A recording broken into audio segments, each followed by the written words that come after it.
What's up, fish nerds? This is Andrew Lewin, the host of the Speak Out for the Ocean Blue podcast. I am here to give you some ocean news, some fish news from the ocean. We're talking Mako Sharks today. If you don't know who I am, you may, and you've been listening to this podcast for a while, you may have heard my voice before. I used to do ocean news segments with Clay on the Fish Nerds podcast a couple of years ago, and somehow we got away from it. I think it was more on my end because I got busy with stuff. But I'm glad to be back here on National Podcast Posting Month. That's a mouthful, Clay. And that's also congratulations on doing it for November, because I think I'm one of the last episodes. And I'm happy to be a contributor here. I'm happy to be able to contribute to the Fish Nerds podcast because I'm going to talk Mako Sharks today. I know you fish nerds, you love fishing.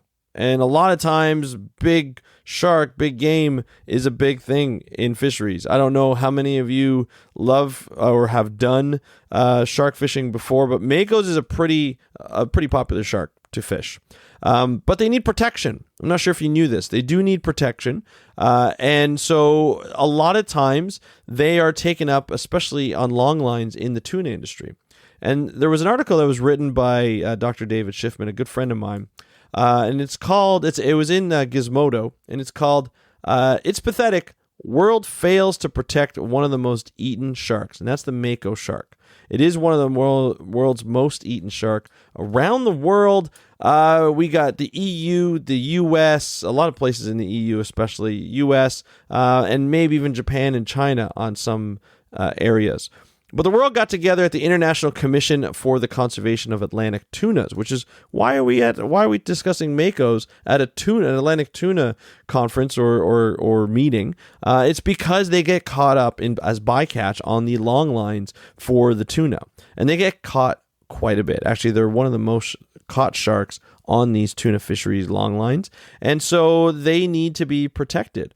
They were protected in some case earlier this summer. They were voted at the CITES, which is an international trade agreement that banned the trade of Mako sharks. So that means certain countries that abide by CITES could not import sharks into their country. They disallow it, which is a great move. It protects a lot of sharks, a lot of rays, a lot of fish in general. Corals are on the list as well, a lot of those corals. And it's just a way to make sure that selling of these types of animals is just prohibited because they need protection in the ocean.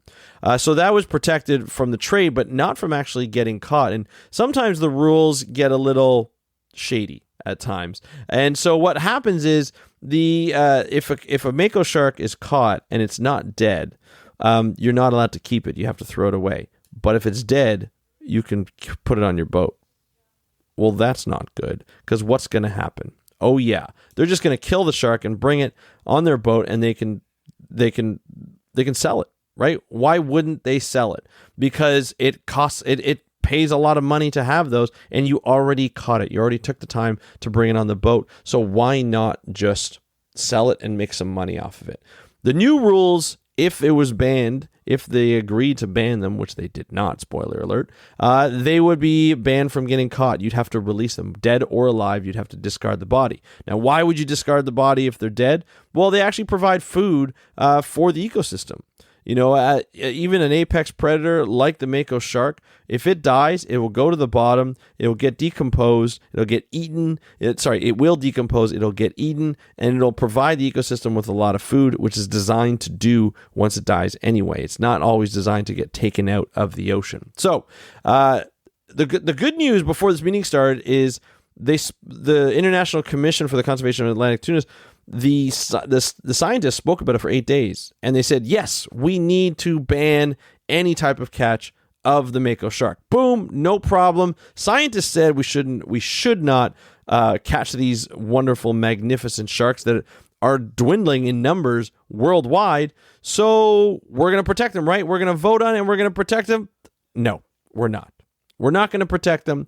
And the reason being is because two countries. Now, you're probably thinking Japan and China. Japan and China always eat the fish. Japan and China take tuna. Japan and China kill whales. They love whaling. So it must be them. No, it's not them. Believe it or not, it's not them.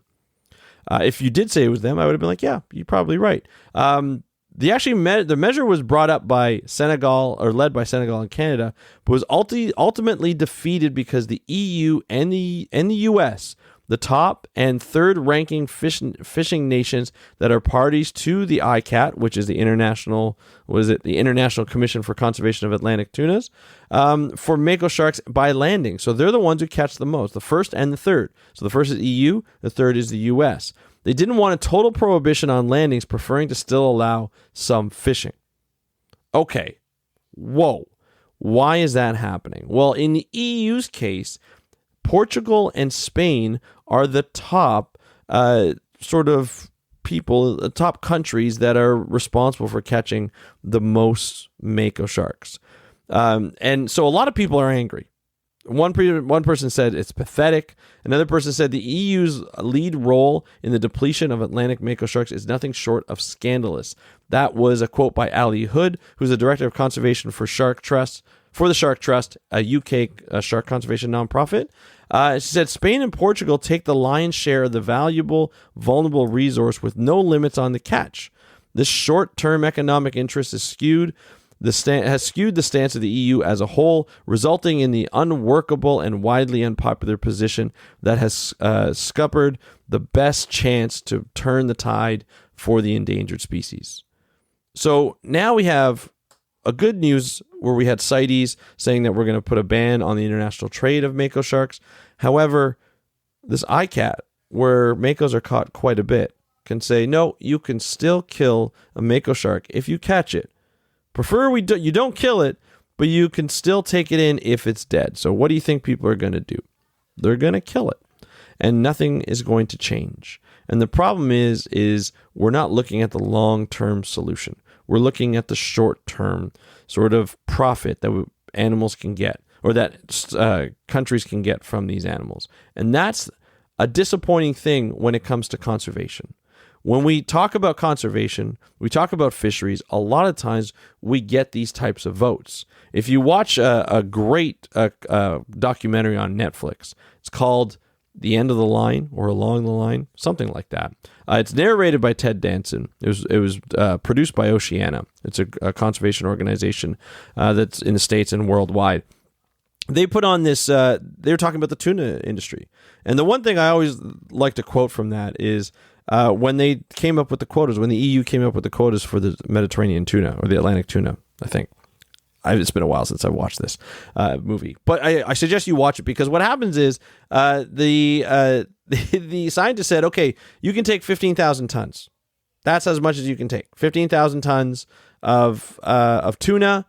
That's the minimum you could take without affecting its population for future generations. Okay, 15,000 tons. So the EU committee that's about to negotiate with these fisheries, they say, okay, well, we're going to up it to 30,000 because we think they're going to go higher. And they're not going to like 15,000 at all. So we're just going to make them a little bit happier when we go into negotiations. We're going to up it to 30,000.